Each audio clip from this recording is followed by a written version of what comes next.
Evelyn, have you got a tear for poor Adam Bandt?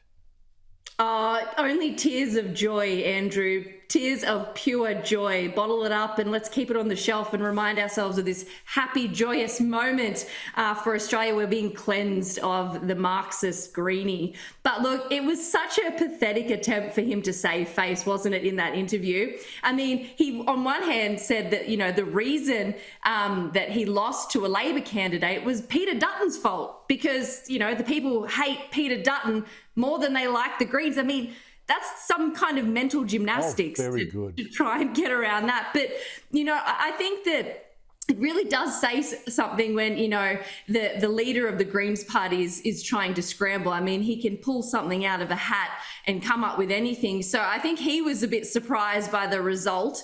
But it was probably the only silver lining out of this election, sadly. But look, I think that, you know, for him to blame Dutton is just typical of the Greens. They like to blame everything on everybody else and have absolutely zero personal responsibility.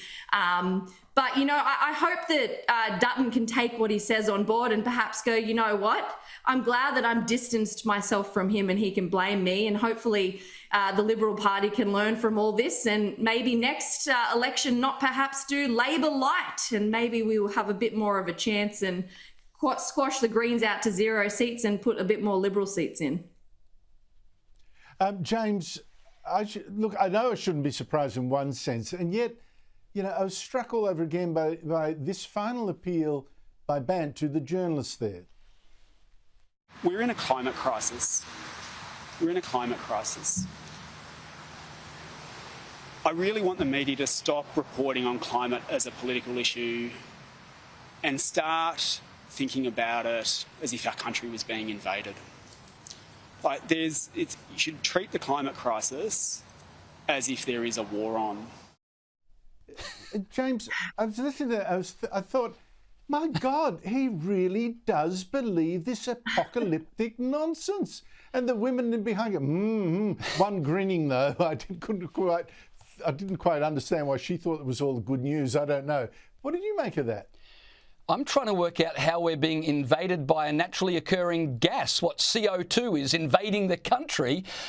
Andrew Bandt really does believe this. And of course, he also believes that only he and people like him can save the planet, which explains why they have special licence the rest of us do not have. Remember, Adam Bandt spent, was it $15,000 on a private jet flying from the ACT to Brisbane? How do you explain that when he's claiming climate crisis? Well, it makes sense if you understand he believes, one, there is a climate crisis, two, he's the one who can save us from it, and therefore he's entitled to do things the rest of us are not. That's pretty much his worldview. Evelyn, Jacinta Nampijinpa-Price quitting the Nationals Party today. That gave her a chance, that demanded an extra seat in the shadow cabinet for her from the Liberals, all that kind of stuff. Is it it is a betrayal of the Nationals. Does that outweigh the fact that it might be great news for the Liberals? How do you see that balance? Well, here's the thing. Peter Dutton didn't win the referendum to the voice of Parliament. Jacinta did. She was the coalition's greatest weapon during that entire debate. And for some reason, we hardly saw her during Dutton's campaign. And when we did, it was almost like we were embarrassed about it. Like, oh, you know, some people nearly had a stroke because dare she say, let's make Australia great again.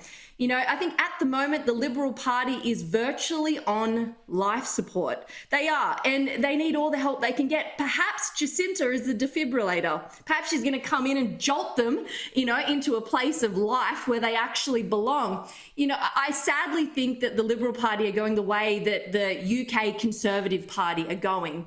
And if life's going to get tougher under Labor, which I dare say it will, people are going to be so desperate for an alternative. And, you know, maybe Australia will be ripe for what akin is to the Reform UK party. And at the moment, that particular party in the UK is absolutely smashing the Conservative Party. So if Jacinta can't bring the Liberal Party to life, I dare say that's where we're headed. So I hope she can. I hope she can come in and do some good, because at the moment, she's probably all they've got. Well, I'm sure she didn't do this without some sort of offer of something good from one of the main leadership contenders in the Liberals, either Angus Taylor or Susan Lee. I suspect Angus Taylor would have made an approach. I don't know about Susan Lee. I'm told that Susan Lee wasn't too happy, thinking that this was going to be stacking the deck against her, a Conservative coming in. Although, boy, if she could sure use Jacinta Price on her team. Where do you see all this happening, James? I mean, it has caused bad blood with the Nationals.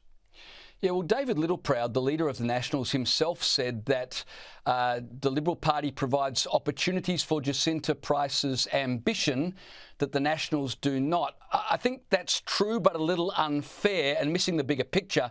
The Liberal Party provides opportunities for Australia with Jacinta Price there that the Nationals do not. And so I think that everybody all around agrees it's disappointing for the National Party, but it's better for Jacinta Price. But more importantly, it's better for the country if she's in the Liberal Party, because she can fulfil her true, not ambition, but potential. And I think we'd all be beneficiaries of that. Except it was the Liberal Party that seemed to gag her this year. I mean, I found it incredible. That said, it must be still noted that the first time that she was allowed to speak with, basically, with Peter Dutton, she did put a foot in it a little by saying, make Australia great again, which shouldn't be an issue, but it was treated as an issue, and it did hurt the Liberals midway through the campaign. You too Trump-like. But I mean, she's only a first-term senator. Anything so but Trump-like. That's why they lost.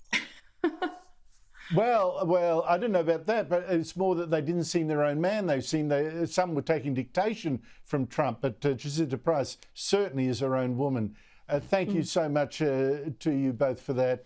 Evelyn Rae and James McPherson, really appreciate it.